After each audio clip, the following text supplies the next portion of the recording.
Hello साथीहरु, म जितेन्द्र छमी मेरो युट्युब च्यानल मिस्टर जे मा हजुरहरुलाई स्वागत गर्दछु।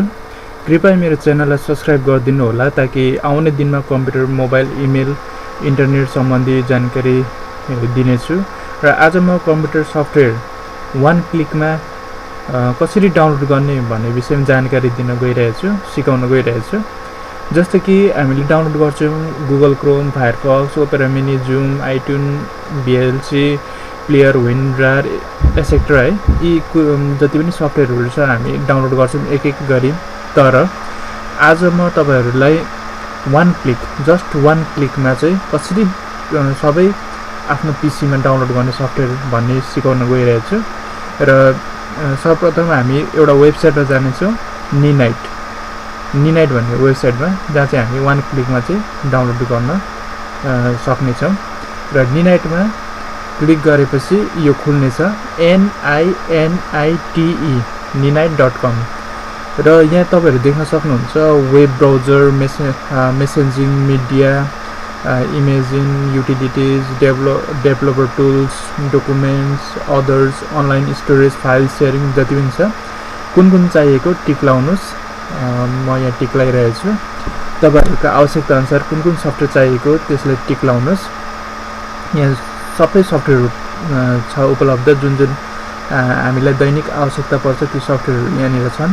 मैले यहाँ टिक लगाइरहेको छु, जस्तै ड्रपबक्स, टोरेन्ट, विन्डर टिक लगाइरहेको छु। यो चाहिँ म तपाईहरुलाई एउटा उदाहरण दिनुको निम्ति हो। तपाईहरुलाई जुन आवश्यकता पर्छ त्यही तपाईहरुले टिक लाउनुहोस्। र जति पनि टिक लाउनु भएको छ त्यो सबै वान क्लिकमा डाउनलोड हुन्छ। त्यसरी मैले जुन देखाउँदैछु यही प्रोसेसमा तपाईहरु पनि फलो गर्दै जानुहोस्। र यहाँनिर डाउनलोड भन्ने अप्सन आउँछ र स्टार्ट डाउनलोड गर्ने यहाँ एउटा आइकन, निनाइटको आइकन डाउनलोड हुन्छ। र आइकनमा चाहिँ डबल क्लिक गर्ने बित्तिकै जति पनि सफ्टवेयरहरु छ सबै इन्स्टल हुन्छ।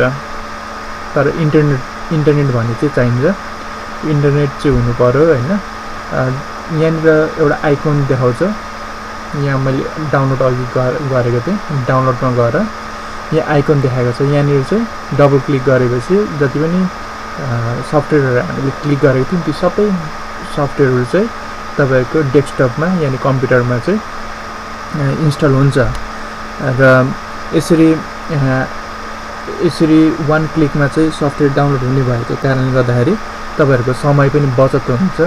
र समयको बचत हुनु भनेको चाहिँ एकदम ठूलो कुरा हो। र आउने दिनमा आजको यो भिडियो म यतिमै राख्दछु। र आउने दिनमा अझ रोचक जानकारी लिएर इमेल, इन्टरनेट, कम्प्युटर, मोबाइल सम्बन्धी जानकारी लिएर आउने छु। त्यसको लागि कृपया सब्स्क्राइब गरिदिनु होला ताकि तपाईहरुलाई यो मेरो च्यानल मार्फत अपडेट भइरहनेछ। मिस्टर जे, हस्त, धन्यवाद।